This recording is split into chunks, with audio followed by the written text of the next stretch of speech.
2017년 7월 중국 산둥성의 자오바 마을, 룽산 유적의 유물을 발굴하던 산둥대학교의 고고학팀은 놀라운 것을 발견합니다. 무덤으로 추정되는 유적에서 인간의 유골을 발굴한 것인데요. 5천년 전에 묻힌 것으로 추정되는 이 남성의 키는 무려 2m에 육박했죠. 이것은 뼈의 구조를 기반으로 측정한 결과이다. 그가 만약 살아있는 사람이었다면 이보다 더 컸을 것이다. 해당 유적지에는 총 104채의 집과 205개의 무덤, 그리고 인신공양의 흔적으로 보이는 20개의 구덩이가 발견되었습니다. 무덤에서 발굴된 고대 룽산족 유골들의 신장은 하나같이 평균치를 훨씬 웃돌았는데요. 당시 중국을 포함한 아시아 문명권의 평균 남성 신장은 적게는 140대, 크게는 150 중후반 정도로 추측된다고 하죠. 반면 룽산 유적에서 발굴된 유골들의 신장은 그보다 50cm가량 더 컸습니다. 평균 신장이 정상치의 50cm를 초과한다는 건 단순하게 크다라는 개념을 훨씬 벗어납니다. 룽산족 유골들은 그 체격과 골격에서 나오는 근력 역시 정상인의 범주를 훨씬 넘어서는 수준이었을 것이라고 하는데요. 룽산 문명이 발달했던 산둥성 인근은 예로부터 키가 큰 대인에 대한 기록들이 많습니다. 대표적인 인물이 바로 공자인데요. 산둥성에서 태어났다는 공자는 그 키에 대한 기록과 후문이 아주 많죠. 공자는 키가 9척 6촌이었다. 아버지 숭량흘은 공자보다 더 큰 10척 장신이었다. 9척 6촌이라는 키는 현대식으로 계산했을 때 무려 2m 70cm에 달하는 키입니다. 하지만 고대에는 그 기준이 많이 달랐는데요. 현대의 학자들은 중국의 여러 문헌 기록들로 볼 때 공자의 키가 컸던 것은 사실이나 2m를 넘지는 않았을 것이며 190cm 정도였을 가능성이 높다고 말하였습니다. 공자의 아버지인 숭량흘 역시 10척이라고 기록된 것으로 보아 감은 대대로 내려온 유전자의 영향이 큰 것으로 보이죠. 2m 정도의 키는 현대의 기준으로 볼 때는 그다지 충격적이지 않을 수 있습니다. 하지만 서양도 아닌 동양에서 지금으로부터 5000년도 더 전에 살았던 사람들의 키가 이 정도였다는 것은 아주 이례적이고 놀라운 결과인데요. 조사를 맡았던 산둥대학교의 팡후이 박사는 키가 큰 유골일수록 더 크고 화려한 무덤에 묻혀 있었다며 그들의 신장은 신분과도 아주 밀접한 연관이 있었을 수 있다고 말하였습니다. 또한 그는 이러한 거대한 키가 영양가 있는 식단에서 비롯된 것일 수 있다는 주장을 하기도 했는데요. 중국 최초의 왕조가 시작되기도 전에 번성했던 룽산 문명은 여타 고대 문명과는 다르게 농업 위주의 곡물 식단보다 식용 가축을 길러 얻는 육류 위주의 식사를 했던 것으로 드러났습니다. 하지만 중국의 다른 사학자들은 단백질 위주의 식단만으로 평균 키가 그 정도로 자라났다는 것에 대해 의문을 표했는데요. 2015년에 실시된 조사에 따르면 산둥 지역 주민들의 평균 키는 남성의 경우 175cm, 여성의 경우 172cm 정도인 것으로 확인되었습니다. 이 역시 중국의 다른 지역과 비교했을 때 굉장히 큰 키인 것은 분명하지만 발굴되었던 고대 룽산인들의 유골과는 큰 차이를 보였죠. 풍부한 영양소를 포함한 식단이라면 모든 면에서 5000년 전보다는 현재가 훨씬 더 낫습니다. 하지만 지금 산둥성에 사는 중국인들의 키는 2m에 육박하지 않죠. 학자들은 룽산 문명에서 발견된 인신공양의 흔적에도 주목했는데요. 룽산 시대에 인신공양이 크게 유행하였다는 것은 이미 알려진 사실이었으나 신장이 거대한 유골들의 무덤이 화려했던 것처럼 인신공양에도 신장과 관련된 어떠한 연관점이 있을 수 있다고 생각한 것이죠. 룽산 유적에 대한 발굴과 연구는 현재까지도 활발하게 이루어지고 있습니다. 고대 룽산인들은 어떻게 그런 장대한 기구를 가질 수 있었을까요? 같은 해인 2017년 8월 중국의 귀주성 부근을 여행하던 관람객은 이상한 발자국을 하나 발견하고 그것을 사진으로 찍어 올립니다. 이것은 명백한 사람의 발자국으로 보였으나 그 크기가 말도 안 되게 거대했는데요. 길이가 57cm, 너비가 20cm에 달했으며 폐인 깊이는 약 3cm였습니다. 이를 토대로 추측한 키는 3m를 훌쩍 넘었으며 패였던 흔적으로 보아 그 체중 역시 육중했을 것으로 추측되었죠. 상식을 벗어나는 발자국 크기에 대부분의 사람들은 이것이 우연히 사람의 발 모양으로 찍힌 충돌흔이나 바위 자국일 것이라고 말하였습니다. 하지만 몇몇 사람들은 발가락 5개가 온전히 남아있는 점, 발볼 부분이 튀어나와 있는 점, 밟는 지점에 실리는 무게의 차이에 따라 패인 흔적의 깊이가 다른 점, 전체적으로 눌린 모양이 일정한 점 등을 예로 들며 이것이 고대 중국에 살았던 거인의 발자국일 수 있다고 주장하였는데 했는데요. 중국은 아시아권 나라 중에서도 특히 거인에 대한 신화나 전설이 많은 것으로 유명하기도 합니다. 중국 곳곳에서 발견되는 거대한 사람들의 흔적들,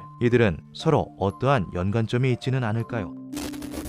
2017년 6월 영국 방송사 BBC에서 놀라운 소식이 보도됩니다. 명문 연구대학인 엑서터 대학교의 고고학 발굴팀이 에티오피아의 할라 지역에서 고대 도시로 추정되는 유적을 발굴해냈다는 뉴스였는데요. 발굴은 에티오피아 문화유산 보존협회와 공동조사로 진행되었으며 고대 도시의 연대는 최대 10세기까지 거슬러 올라간다고 하였죠. 유적의 건물들은 모두 단단한 암석으로 이루어져 있었다고 합니다. 발굴을 진행하던 국제연구팀은 작업 도중 이상한 점을 하나 포착했는데요. 암석들 중 당시 인류의 기술력으로 옮겼다고 하기에는 너무도 거대한 돌들이 많았다는 것이죠. 이에 현지인들은 그것이 거인족에 의해 건설된 도시라고 말했습니다. 놀랍게도 할라 지역 인근에서는 거인에 대한 전설이 오래전부터 전해져 내려왔다고 하는데요. 메소아메리카 신화에 따르면 태양의 신들이 퀴나 메친이라고 불리는 거인 종족들을 시켜 대도시를 건설하였다고 하죠. 퀴나 메친은 12피트의 키,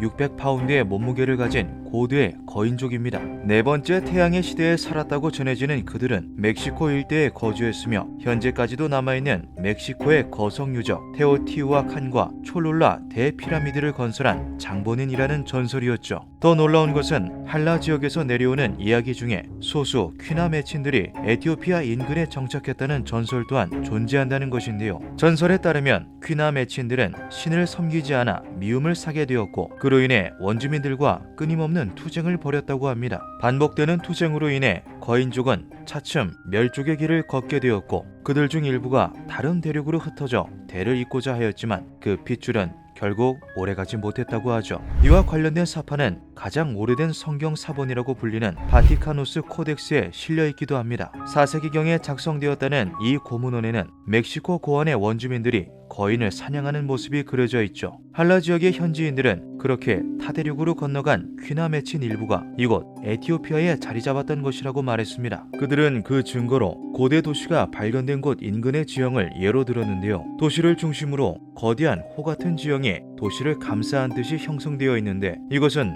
절대 자연적으로 만들어질 수 없는 형태이며 거인들이 도시 주변으로 마치 성벽을 쌓듯 돌과 흙들을 쌓아 올린 것이라고 말하였죠. 엑서터 대학의 수석 고고학자 티모시 인솔은 발굴 현장을 조사하던 중 흥미로운 유물들을 발견하기도 했습니다. 아프리카 대륙인 에티오피아의 유적지에서 고대 이집트, 인도, 중국에서 온 것으로 추정되는 각종 도자기와 보석들을 발굴해낸 것인데요. 이 고대 도시는 전 세계 각국과 교류를 했던 국제적인 무역의 중심지였을 것으로 보인다. 무역을 업으로 삼았던 다양한 인종의 사람들과 지역 토착민이 혼합된 공동체였을 확률이 높다. 하지만 먼 옛날 고대인들이 무슨 이유로 척박한 아프리카 땅에서 보석을 교류했는지에 대해서는 그 이유가 밝혀지지 않았습니다. 이에 거인설을 지지하는 사람들은 이것이 무역의 흔적이 아닌 각 나라에 흩어져 있던 거인의 후손들이 한 곳에 정착하게 되며 자연스레 모인 유물들이라고 말했는데요. 전 세계의 각 대륙에 뿔뿔이 흩어져 살던 퀴나 메친 거인족들이 이곳에 정착하면서 살던 곳의 물건과 귀중품을 같이 챙겨왔다는 것이죠.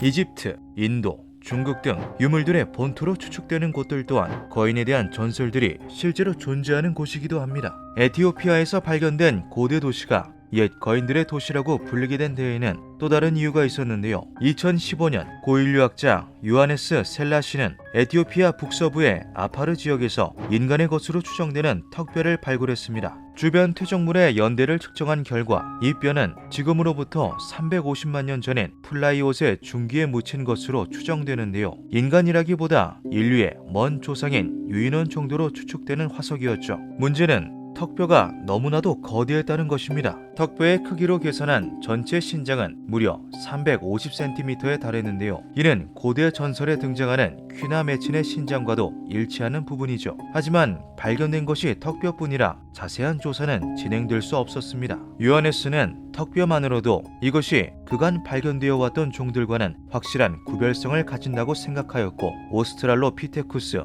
데이레메다라는 명칭을 붙여주었는데요. 데이레메다는 아파르족 언어로 가까운 친척을 의미한다고 하죠. 이 턱뼈는 거인들의 도시라 불리는 유적과 어떠한 연관이 있지는 않을까요? 고대 도시의 묘지에서 발견된 유해들을 분석해 보았지만 주민들의 키가 특별히 거대하지는 않았던 것으로 보인다. 하지만 연구를 맡았던 티모시는 무덤으로 추정되는 곳에서 발견된 유해들이 흔히 말하는 거인이라고 불릴 정도의 신장을 가지지 않았다고 발표했습니다. 거인족은 그저 전설일 뿐이었을까요? 발견된 무덤에서는 한 가지 미심쩍은 부분이 있었다고 합니다. 무덤에 묻힌 이들 대부분이 10대 나이로 추정된다는 것이었는데요. 평균 키를 계산하기 위해서는 남녀 성인의 신장 지표가 필요했지만 지표로 삼을 만한 충분한 양의 성인 유해는 발견되지 않았다고 하죠. 아직 발굴되지 않은 고대 도시 지하 어딘가 거인들의 무덤이 따로 있는 것은 아닐까요? 이 고대 도시의 발견은 고고학적인 혁명에 가깝다. 앞으로 어떤 것이 더 발굴되느냐에 따라서 어쩌면 인류의 역사를 뒤바꿀 수도 있다.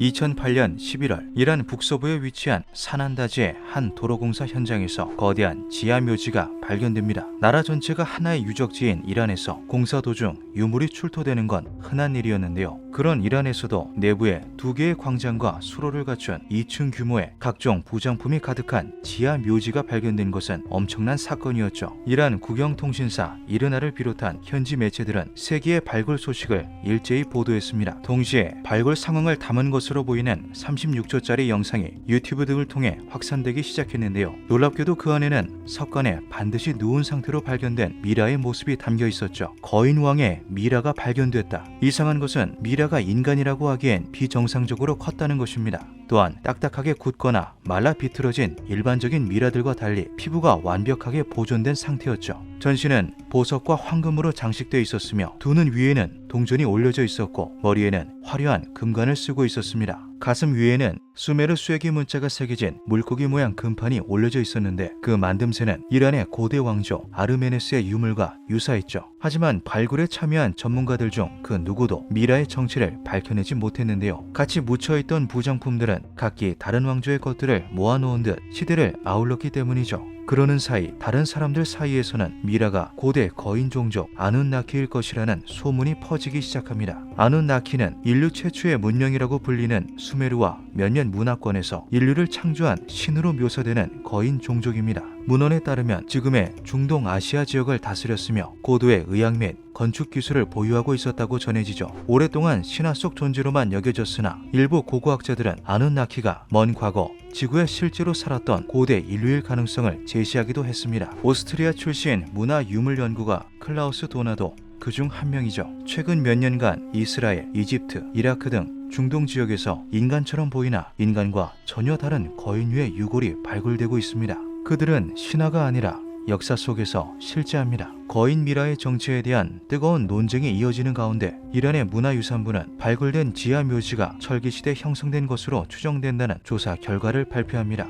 하지만 미라의 존재에 대해서는 굳게 입을 다물었는데요. 왕의 미라는 발굴 직후 사라졌다. 현재 미라의 행방은 확인되지 않고 있으며 그것이 인간인지 아니면 또 다른 창조물인지에 대한 건 역시 확인이 불가하다. 이후 지하 묘지 발굴에 참여했던 고고학자 어니 헤링크 등이 미라의 존재 자체를 부정하는 공식 입장을 발표하면서 미라의 진위 여부는 미궁에 빠지게 됩니다. 대중이 확인할 수 있는 건 미리 공개됐던 거인 미라의 영상뿐이었는데요. 시간이 흐를수록 미라는 대중들의 기억 속에서 잊혀져 갔고 잠깐의 해프닝 정도로 마무리되는 듯 하였죠. 그렇게 7년의 시간이 흐른 2015년 8월 4일 다큐멘터리 제작자 코리 굿은 전 세계 곳곳에서 발견되는 거인 유적과 관련해 충격적인 주장을 발표합니다. 우리는 거인이 한때 지구상에 생존했다는 증거들을 확보했다. 그들은 지금 시간이 정지된 방에 잠들어 있다. 그가 말하는 시간이 정지된 방이란 문학적인 은유가 아니라 말 그대로 시간의 흐름을 차단한 공간을 의미합니다. 내부를 특수한 진공 상태로 만든 뒤 밀폐함으로써 일종의 무균실과 같은 환경을 만들어 생물의 부패와 변질을 막는다는 이론이죠. 극저온의 냉매로 생물을 얼려서 보존하는 냉동인간 장치와도 그 성격이 비슷한데요. 건축에 특화됐던 고대 종족은 내부 공간의 기압을 조절하는 고도의 건축술을 보유하고 있던 것으로 추측된다. 이로 인해 시간이 정지된 방 내부에 보존된 시신이나 물건들은 완벽한 상태로 유지되는 것이 가능하다. 거인의 시신이 썩지 않고 그대로인 것과 금속의 변색이 없었던 것도 모두 이러한 이유 때문이다. 코리 굿은 자신의 주장을 뒷받침하는 사진과 영상 자료도 다수 공개했습니다. 그 중에는 이란의 거인 미라보다 보존 상태가 좋아 보이는 또 다른 거인 미라의 영상도 포함되어 있었는데요. 평온한 표정으로 석관에 누워있는 해당 미라는 기존에 발견되었던 거인 미라의 모습과 상당히 유사해 보였죠. 그 모습은 마치 수메르 신화에서 묘사되는 아눈나키 형상과도 닮아 보입니다. 코리 굿은 이와 비슷한 거인 유적은 미국을 포함한 세계 곳곳에서 발견되었으며 국가기관에 의해 은폐되었다고 주장하였습니다. 19세기 전으로 미국 전역에서 발견된 수수께끼의 거대 고분 역시 거인 유적의 일부라고 말했는데요. 그는 극비리의 유적을 방문해 거인의 실존을 목격한 고위 인사로 미국의 제16대 대통령 에이브러햄 링컨을 언급하기도 했습니다. 1905년 출간된 에이브러햄 링컨 전집에 거인을 직접 본 소감이 적혀 있다는 것이죠. 미국 언덕을 뼈로 가득 메운 멸종된 거인 종족의 눈도 지금의 우리처럼 나이아가라를 바라보고 있다. 머나먼 고대 지구에는 과연 어떤 이들이 땅을 밟고 서 있었을까요? 코리 굿의 주장대로 고대 인류가 시간이 정지된 방을 만들었다면 그들이 죽은 뒤에도 신체를 온전하게 보존하려 했던 이유는 무엇일까요? 먼 미래에 발달된 의학기술로 치료받기를 꿈꾸며 냉동 상태로 잠드는 인간들처럼 훗날 눈을 떠 다시 한번 이 땅에 올라서기 위함이었을까요? 1931년 4월 2일 미국 은퇴한 의사였던 브루스 러셀 박사는 오래전 자신이 헐값에 사들인 땅을 보기 위해 캘리포니아 동부에 위치한 데스밸리로 향합니다. 그는 이 사막을 개간하여 사용하기 위해 전문 장비를 들여와 수맥을 찾기 시작하였는데요. 우물을 찾을 수만 있다면 불모지라고 하더라도 관광지로서 개발될 수 있었기 때문이죠. 그는 시추 장비를 이용해 드릴로 지하를 뚫던 중 특정 부근 35피트 지점에서 드릴이 헛돈다는 것을 알게 됩니다. 이곳이 천연 동굴일 것이라 생각한 그는 어쩌면 관광 명소가 될 수도 있겠다는 생각에 그곳을 본격적으로 파내려 가기 시작했는데요. 공동은 생각보다 규모가 매우 컸고 그는 내부 답사를 위해 몸에 밧줄을 묶은 채 램프를 챙겨 그 안으로 들어갔죠. 미로처럼 얽혀있던 동굴 속을 걷던 그는 방처럼 보이는 공간을 발견하였는데요. 안으로 들어가 램프를 비춰본 그는 이곳이 단순한 동굴이 아니라는 것을 깨닫습니다. 러셀이 들어간 방에는 사람의 것으로 보이는 미라 세구가 놓여 있었기 때문이죠. 더군다나 해당 미라들은 9피트 정도로 일반적인 사람보다 훨씬 커다란 신장을 가지고 있었습니다. 러셀이 찾은 것은 천연 동굴이 아닌 거대한 지하 도시였던 것인데요. 서둘러 지상으로 올라온 러셀은 다음 날부터 본격적으로 동굴을 탐사하기 시작하며 각종 유물들을 추가로 찾아냅니다. 그는 비록 비전문가였지만 그러한 그의 눈에도 이것은 엄청난 발견임이 분명해 보였죠. 하지만 전문 지식의 한계를 부딪힌 러셀은 해당 고대 문명의 기원, 거인으로 보이는 듯한 미라의 정체 등 표면적으로 보이는 내용 외에는 파악이 힘들었습니다. 이에 고심하던 그는 후위를 도모하며 유적지의 입구를 나무판으로 막고 모래를 덮어 감추었죠. 그렇게 15년이 지난 1946년 자신의 옛 환자이자 재력가였던 하워드 힐을 만난 러셀은 그와 이야기를 나누던 도중 이 사람이야말로 자신과 함께 지하 도시를 발굴할 인재라고 여겨 그에게 자신이 15년 전 발견한 지하 도시와 거인 미라에 관한 이야기를 전합니다. 러셀은 자신이 직접 발굴한 유물의 일부를 그에게 보여주기도 했는데요. 고고학적으로 일가견이 있던 하워드는 이것이 모조품이 아니라는 것을 깨닫고 그와 함께 발굴 사업을 진행하기로 결심합니다. 이후 그들은 어메이징 탐험 주식회사를 설립하고 투자자들을 유치, 몇몇 사람들을 데리고 지하 도시의 유물들과 거인의 미라를 직접 보여주기도 하였죠. 그 과정에서 해당 유물의 연대가 수만 년 전까지 거슬러 올라간다는 점, 미라가 입고 있던 예복에 쓰인 동물의 가죽이 현재 지구상에 존재하는 동물의 가죽이 아닌 점 등이 드러났고 이것은 학계에 큰 논란이 됩니다. 이러한 내용은 1947년 8월 5일 지역 신문이었던 샌디에고 유니언 트리뷴에 실리기도 하였죠. 거인 시대의 증거가 발견되다. 브루스 러셀 박사는 데스밸리에 깊고 복잡한 지하 터널을 탐사했고 그곳에서 키가 9피트에 달하는 거인의 미라 세구와 수만 년 전의 것으로 추정되는 유물을 발견했다. 신문 기사가 보도되며 러셀이 발견한 고대 지하 도시는 대중적으로도 큰 관심을 받기 시작합니다. 러셀과 하워드는 적극적으로 인터뷰에 임하며 지하 도시와 거인 미라가 실제한다는 것을 강하게 어필하였죠. 동굴 속에는 거인의 미라 세구가 나란히 누워 있었다. 그들은 가죽으로 만든 예복을 입고 있었는데 염색한 양가죽과 비슷했지만 확인 결과 현재는 알려지지 않은 동물의 것이었다. 그 주변에는 팀비샤의 것과 유사한 여러 공예품과 상형 문자가 조각된 화강암이 있었다. 그가 말한 팀비샤는 1000년이 넘는 기간 동안 데스밸리에 털을 잡고 살았던 토착 아메리칸 인디언입니다. 그들은 지구상에서 데스밸리에 대하여 가장 잘 알고 이해하고 있는 사람들이기도 한데요. 러셀은 직접 그들을 찾아가 땅 밑에서 발견된 지하 도시와 거인 미라에 대해 묻기도 하였죠. 부족의 원로들이 고대 팀비샤워만 구사하여 소통이 원활하지는 않았지만 그들은 제사를 지내는 곳, 많은 동물들, 지하 인간 등의 단편적인 키워드를 언급하였다고 합니다. 부족 원로의 설명을 들은 러셀은 깜짝 놀랄 수밖에 없었습니다. 탐사 당시 터널의 끝에서 팀비샤 부족이 묘사한 제사의 방과 비슷한 공간을 발견했었기 때문이죠. 러셀은 제사의 방에 거대한 동물뼈들이 가득 쌓여 있었다고 주장했습니다. 골격으로 볼 때 고대 지구에 살았던 검치호랑이나 매머드과의 동물뼈를 모아둔 것으로 추정된다. 그들이 학계와 대중을 상대로 다양한 주장을 이어나갔던 데에는 이유가 있었습니다. 대부분의 학자들이 러셀이 전문가가 아니라는 것과 발견된 유물과 미라의 연대가 까마득히 거슬러 올라간다는 점에서 굉장히 회의적인 태도를 보였기 때문이죠. 아마추어 고고학자 무리가 지하에서 거인과 고대 유적을 발견했다. 그러나 전문 고고학자들의 반응은 회의적이다. 당시 고고학계는 러셀이 전문 박사학위를 받은 고고학자가 아니라는 점을 지적하며 탐사 결과에 진위를 의심했습니다. 이어서 로스앤젤레스 카운티 자연사 박물관 소속 고고학자들이 그들이 목격했다는 고대 검치호랑이와 매머드는 1000만년에서 1300만 년의 시차를 두고 지구에 출현했기 때문에 동시대에 존재했을 리 만무하다고 공식 입장을 발표하기도 하였죠. 러셀 박사는 이에 맞서 데스밸리의 거인미라 세구와 지하 유적은 앞으로 우리가 찾아낼 것들 중 극히 일부에 불과할 것이라고 주장하였습니다. 그는 재차 우리의 탐사는 잃어버린 문명의 겉면을 만지는 것에 불과하다고 강조하며 고고학자들에게 유적 탐사에 동행해 줄 것을 요청하였죠. 그와 함께 발굴 사업을 시작한 하워드도 학계에서 발견을 외면받은 후 자신들이 눈으로 본 것을 지상으로 끌어올리기 위해 필사적으로 노력하였습니다. 하지만 보이는 성과나 진도는 없었는데요. 탐색해야 할 지역은 너무 넓었고 지하 터널은 지반이 약해 무너져 내리기 일쑤였죠. 전문적인 유물 발굴 지식도 기술도 없는 소수의 인원이 매일 모래폭풍이 몰아치는 사막 한복판에서 할 수 있는 일은 지극히 제한적이었습니다.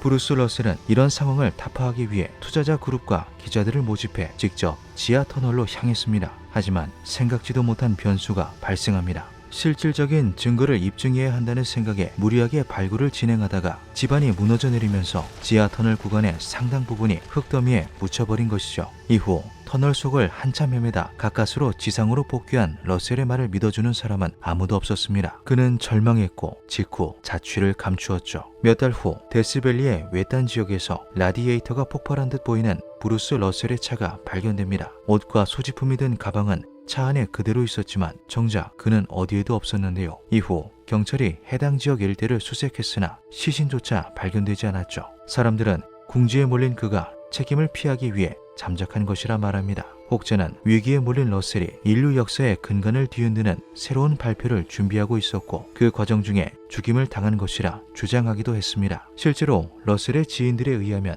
그는 자신의 실수를 만회하기 위해 충격적인 내용의 공개 기자회견을 준비 중이었다고 하죠. 놀라운 것은 데스밸리 지하에서 거대한 미라와 지하 터널을 목격한 사람은 브루스 러셀 혼자가 아니었다는 것입니다. 1932년에 출판된 책 데스밸리 맨에는 광산 갱도가 무너지면서 지하 터널에 떨어진 두 사람의 이야기가 기록되어 있습니다. 그들은 동굴을 따라 20마일을 이동하다가 거대한 지하 공간에 다다릅니다. 그곳엔 금으로 세공된 듯한 유물들과 보존 상태가 매우 좋은 인간 미라가 있었다고 하는데요. 이후 지하 터널을 탈출하는 데 성공한 그들은 곧바로 발굴단을 조직해 다시 지하 공간을 찾아 나섰으나 입구조차 찾지 못하였다고 하죠. 데스밸리 지하의 거대 도시에 대한 기록은 1920년까지도 거슬러 올라갑니다. 데스밸리 남서쪽 폐광 지반이 무너지면서 동굴 아래로 떨어졌습니다. 이제 죽었구나 싶었는데 땅속에 길이 나 있었죠. 따라가면 지상으로 나갈 수 있나 싶어 깊은 곳까지 들어가니 가죽옷을 입은 수백 구의 거대한 미라가 쌓여있는 지하 묘지가 나타났습니다. 그 장소를 다시 찾고 싶었지만 광활한 데스밸리에서 제가 한참을 헤매다 우연히 발견한 장소의 좌표를 특정하는 것은 불가능했습니다. 광부는 빛 한 점 들이치지 않는 지하에서 자신이 본 것들을 세세하게 기억할 수 있었던 것은 묘지 내부에 녹색빛이 도는 은은한 조명이 밝혀져 있었기 때문이라고 밝혔는데요. 이야기를 전해들은 지역 사냥꾼 톰 윌슨도 비슷한 이야기를 들려줍니다. 그는 네바다 일대에 살던 토착 인디언 파이우트 부족의 후예인데요. 파이우트 부족의 전설 중에는 지하 인간에 대한 이야기가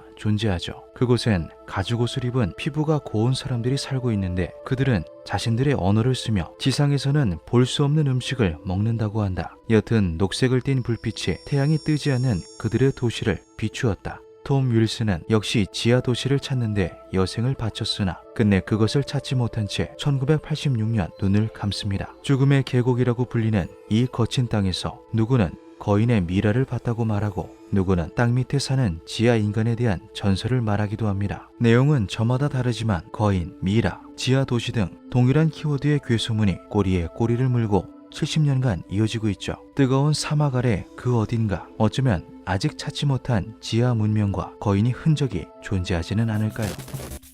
1673년 남아메리카 최남단에 위치한 파타고니아. 해변을 거닐던 스페인 선원들은 충격적인 것을 발견합니다. 그것은 다름 아닌 사람의 미라였는데요. 선원들이 놀랐던 이유는 따로 있었습니다. 어림잡아본 미라의 키가 무려 3m가 훌쩍 넘었기 때문이죠. 시신을 살펴보던 선원들은 한 번 더 소스라치게 놀라고 말았는데요. 거인의 미라는 머리가 2개인 샴쌍둥이의 형태를 하고 있었습니다. 미라는 상태로 볼 때 굉장히 오래전 사망한 뒤 후처리가 된 듯 보였습니다. 선원들은 즉각 지역 원주민들을 통해 미라에 대한 수소문을 해보았는데요. 이 과정에서 거인이 파타고니아의 원주민인 테우 옐체족에게 신으로 숭배받던 존재라는 사실을 알게 됩니다. 테우 옐체족은 오래전부터 이 미라를 숭배해왔으며 그 기원은 어디까지 올라가는지 알 수 없다고 말하였죠. 테우 옐체족은 그 거인이 유일한 것이 아니라고도 말하였습니다. 머나먼 과거 파타고니아에는 저러한 거인들이 많았다는 것을 은유한 것인데요. 전설에 따르면 해당 거인은 생전에는 두려움의 대상이었다가 사후 그 두려움이 경외심으로 바뀌어 미라가 된 채로 전해져 내려오며 숭배받은 것이라 하였죠. 종교 의식을 위해 해변가에 가져다 놓은 것을 스페인의 선원들이 우연히 발견하였던 것인데요. 이것이 큰 돈이 될 거라고 생각한 선원들은 해당 미라를 원주민들에게서 빼앗아 고국으로 가져옵니다. 하지만 그 이후로 수백 년간 해당 거인 미라는 행방불명 상태가 됩니다. 1673년의 기록을 끝으로 어떠한 문헌에도 등장하지 않았으며 행방을 유추할 수 있는 작은 언급조차 없었는데요. 괴짜 콜렉터의 수집품, 부자들의 궁전과 개인 박물관 등을 전전하였다는 소문들만 들려올 뿐이었죠. 이후 다시 소식이 들려온 것은 19세기에 접어든 이후였습니다. 1914년 영국의 선장이었던 조지 비클은 우연한 기회에 머리 둘 달린 거인 미라에 대한 소문을 듣게 됩니다. 미라가 파라과이의 어느 버려진 창고에 보관되어 있다는 말을 들은 그는 직접 파라과이까지 찾아가 미라를 찾아내 영국으로 돌아오죠. 이후 그는 그것을 쇼맨에게 비싼 돈을 주고 팔아버립니다. 쇼맨이란 당시 유행하는 프릭쇼의 진행자를 일컫는 말인데요. 당시 유럽은 미개척지대에 대한 관심이 굉장히 높았습니다. 자신들이 아직 가지 못하거나 알지 못하는 땅에는 괴물이나 신비한 동물들이 살 거라고 믿었죠. 이러한 사람들의 호기심을 이용한 극장이 바로 프릭쇼인데요. 돌연변이 동물이나 기형아, 장애인 등을 쇼에 전시하여 사람들에게 미개척지대에서 건너온 괴물이라고 소개하는 것이죠. 머리 둘 달린 거인은 단연 프릭쇼의 1등 관심사였습니다. 캅드와라고 이름 붙은 거인을 보기 위해서 수많은 사람들이 몰려들었는데요. 3.6m에 달하는 거대한 키, 육중한 몸에 달린 2개의 머리 등 사람들은 이것이 실제로 살아 움직였을 때 얼마나 무섭고 두려운 존재였을지 수군대며 미라를 구경하였습니다. 하지만 공개 이후 캅드와는 곧장 조작설에 휘말립니다. 인기와 돈을 노린 쇼맨이 동물의 피부와 사람의 뼈 등을 이용하여 거인 미라를 제작했다는 소문이 퍼지기 시작한 건데요. 캅드와에 대한 출처가 대부분 수백 년 지난 소문들이다 보니 의심은 더욱 커져만 갔죠.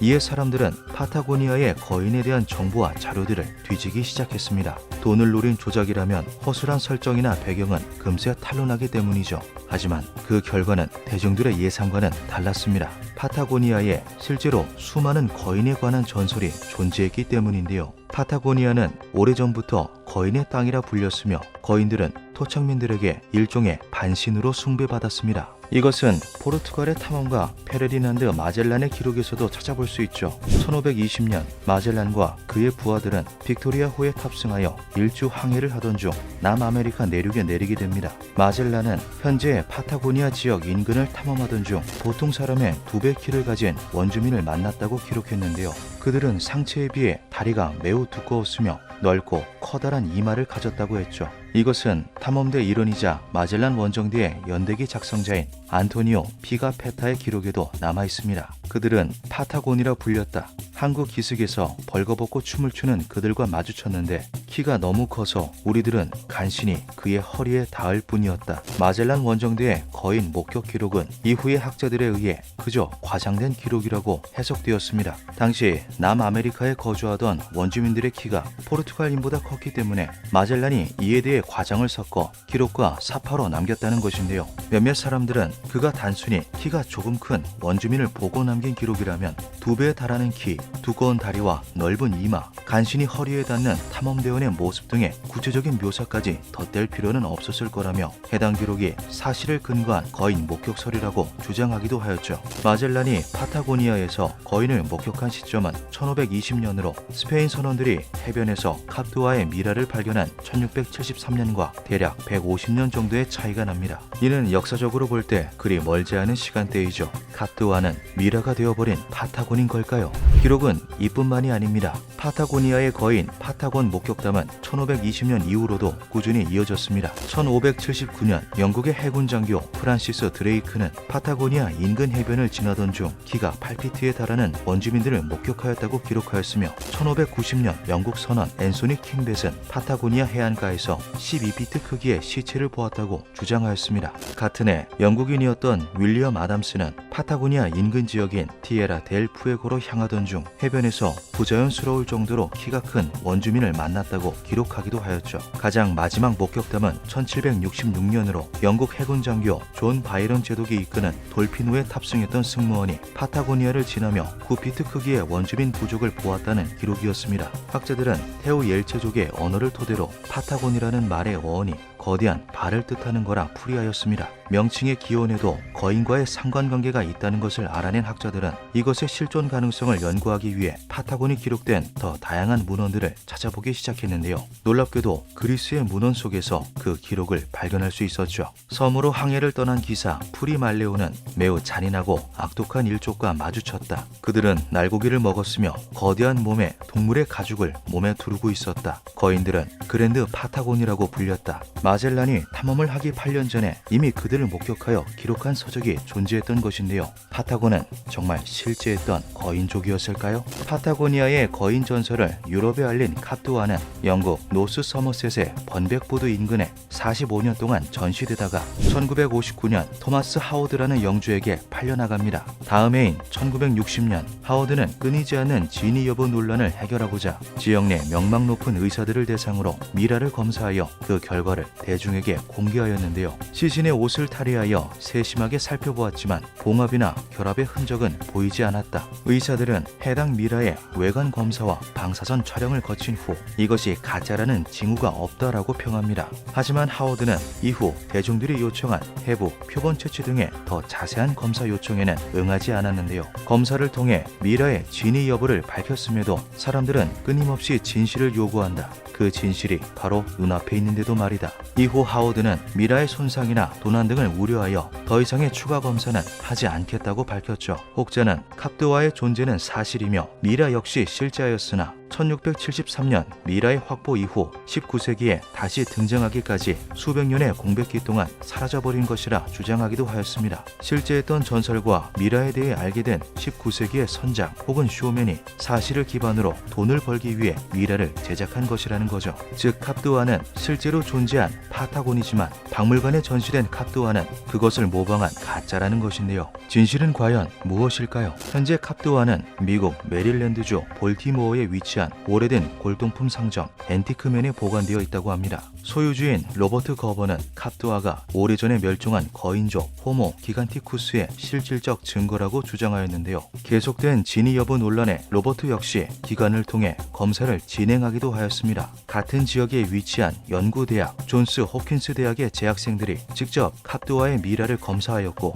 MRI 촬영까지 마쳤죠. 우리는 카프두아 미라가 가짜라는 지각적 증거를 발견하지 못했다. 대학 연구팀은 가짜라는 증거를 발견하지 못했다라는 모호한 답변만을 내놓은 채 이후 미라에 대한 추가적인 검사 정보 공개를 꺼렸습니다. 그 속에는 어떤 비밀이 더 감춰져 있는 걸까요? 지금도 로버트의 골동품 상점을 방문한 이들은 제일 먼저 카뚜아의 미라를 찾는다고 합니다. 사진을 찍는 것은 금지되어 있다고 하며 미라는 누구에게도 도난당하지 않게끔 철저하게 관리되고 있죠. 샴 쌍둥이 거인 카뚜아의 정체는 대체 무엇일까요? 돈을 벌기 위한 쇼에 불과한 것일까요? 아니면 수백 년 전 죽은 파타곤의 후예인 걸까요?